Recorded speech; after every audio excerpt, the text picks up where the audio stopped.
Good afternoon. Thank you for the opportunity to speak. I previously emailed a packet to all of y'all. I am here about section 768.21 subsection 8 and the multiple constitutional violations it creates, which House Bill 6003 partially resolves. In 1990, the legislature carved out one category of deaths, medical negligence deaths, and treated them differently from every other wrongful death in Florida. First, it violates Article 3, Section 11 of the Florida Constitution, the prohibition on special laws, because it singles out one category of deaths and grants a liability carve-out that benefits a single industry, medical negligence defendants and their insurers. Second, it violates Article 1, Section 2, equal protection, because families harmed by medical negligence are denied remedies to every other wrongful death victim, while medical negligence perpetrators are shielded from liability imposed on all other negligent actors. Third, it violates Article 1, Section 21, access to the courts. And under Kluger v. White, the legislature cannot abolish a pre-1968 cause of action unless it provides a reasonable alternative or makes explicit findings of overpowering public necessity and no alternative means.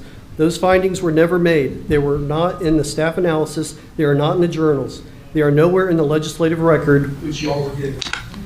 Fourth, it violates due process of law under Article 1, Section 9 in the 14th Amendment, because vested judicial remedies are stripped by statute alone without individualized process or justification.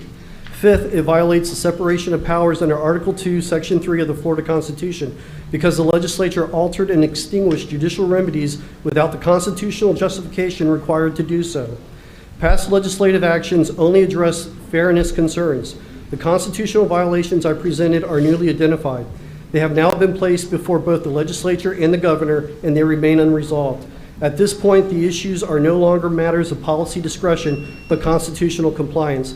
I will close with this. Respectfully, I am Travis Brett Creighton, Florida's unrelenting citizen, keeping you obeying us, because I lost both my parents to medical negligence, because I see party politics instead of representation, because I researched Florida law and learned the legislature violated Florida's Constitution.